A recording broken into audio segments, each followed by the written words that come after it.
Nurturing or another sport that is nurturing local talent, and we want to talk about rugby. The penultimate stage of the Sevens series here in Kenya, in Kenya rather, has ended, and it ended with the Kabeberi Sevens. That is the penultimate stage, and KCB indeed locked that vote and no one could get in, and they won that title for registering a four-peat, meaning they've won it 4 consecutive times, 6 in total. That is the Kabeberi Sevens as far as that is concerned. I want to start with you, Brian. You've also invested your time in following up on this series. What factors have cemented KCB's dominance in this tournament? I think experience has been the real core factor for the bankers. The introduction of even as you remember, going into Kabeberi, they did not have their coach Dennis Mwanja due to some reasons. They brought in Andrew Amonde, who was also part of the technical bench, but people were quite speculative on whether KCB will be able to retain their title that they have been winning since 2022. Yeah. And to me, it's a proud moment as a bankers fan, seeing the KCB dominating the Seventh Circuit. You could say as currently the standing, going by the standings, we lead by a dominating points of about 104. So to me, it's been quite a good run, because we've won the Driftwood in Mombasa, we've won Christie's, and we've also won recently the Kabeberi Sevens. So this squad is quite impressive.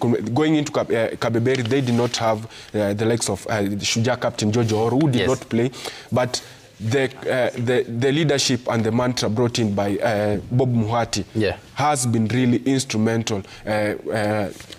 Also ex-Shujaa international Floyd Wabwire, and also quite a number of players who've been so instrumental. But what stood out for me in this Kabeberi 7th edition is going by the fact that we had a varsity side reaching their maiden and their first ever main cup final. That's the Easter Falcons. Credit to Coach Collins Bosire. It was quite an impressive run. Nobody expected it, because they won their first 3 opening group games on Saturday. Proceeding into the knockouts on Sunday, people expected that Menengai Oilers, who sit third on the overall national 7th circuit, will topple Daystar.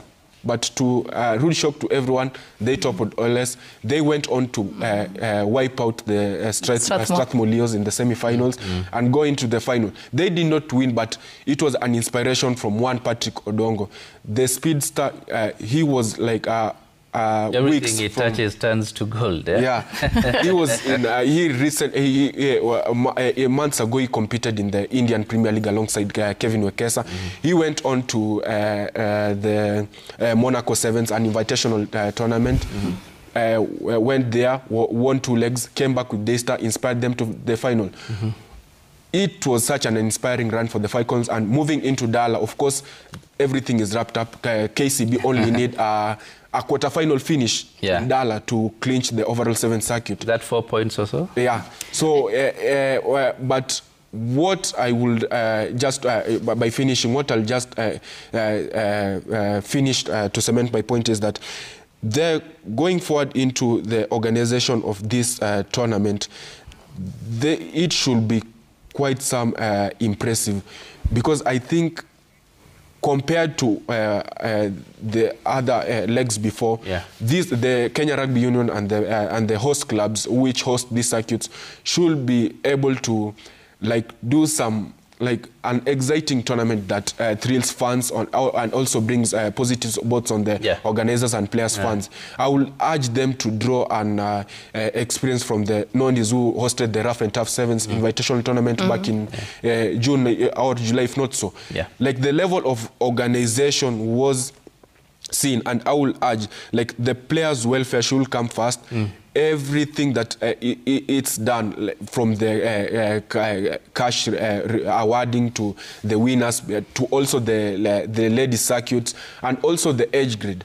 they but should. When you talk about the players' welfare, I think KCB are well taken care of. Yeah, but you know, KCB is not the only team playing the circuit. Yeah. We also have good, about other good teams which play. But when you try and look at the management and also the organization of this circuit legs, even going into the Kenya Cup that is about to kick off, to avoid this dominating, we have KCB dominating the 7s and also Kabras dominating the 15s. We need new clubs like to show that they are up to task, and this will be only achieved if there's proper organization, transparency, and accountability within the. My director is Kabras. Is Kabras fan, but I'm also a Kabras fan. They finished that. Can we say that is below par? Was it expected because they are Kenya Cup holders? Is it that they were expected to leave this title? I think when below par performance. I think when it comes to seven circuit, give it to KCB. KCB always does just marvelous in the 7th. When it comes to 15th, give it to Kabras. Yes. That's not give it to Kabras, everything. No, yeah, to Kabras. To Kabras, everything went 15th. So just talk about the Daystar, what they did. It was something that we only wanaitanga underdogs coming and reaching into the finals, and that was first time. For the first time, that was amazing. And when they're going for the Dala, I think Dala to be this weekend or next weekend. This weekend, when they're going for the Dala, we will see other new people coming up, because when Strathmore, Daystar reaching into the finals, there is a fire that now it is inside them, that they need to do something. They know they need to do what to do something in the Dallas. So let's just those fire come into the Oilers and other teams, because I know Oilers have been doing very well. I know Kabras has been doing very well. But when it comes to 7s, we give it to KCB. But again, we need other teams coming up from all over to come and win this thing, because we're not going to be talking about Kabras, KCB, Oilers, and back to my team that plays here at Ngong Road. So let's just have that fire coming up. For the Dallas, I need to see other people coming up, even to the semis, even to the finals, like not KCB and Kabras and other things. So let's just have other blood coming up, and this is very good. And Ouma talked an important point that we really need to make the league competitive, and not just having Kabras, having KCB, or having Menengai Oilers and Strathmore Leos. We also have to make other clubs competitive, so that also the standards can increase. And you know, Randy, KCB knows that it stands no chance in 15. So it has to use this opportunity. Sisi kama Kabras. Forest.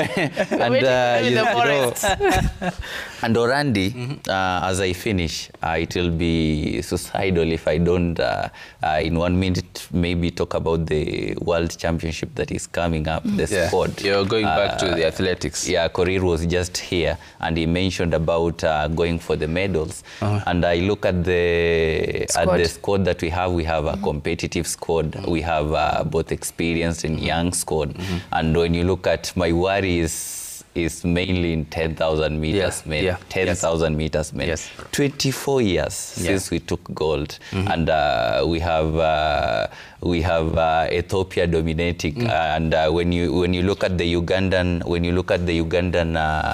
squad, Cheptegei, the defending champion, is out. But when you look at the Ethiopian contingent of Barega, Aregawi, and the Brinian, who currently holds the world lead this year. Kenya really. Ebenyo took a bronze last time, took a silver medal last time out, but is not in the squad. So we really have to go there. 800 meters women. When you look at the performances Mary Mora has been putting up lately, not really convincing. So we really have to step in other fields or in other in other events so as to make sure that we don't lose out. I expect a minimum of 5 to 6 gold medals. Gold medals. Indeed, and as that is said, you want to also see what's happening across our borders. We want to shift to the Bundesliga.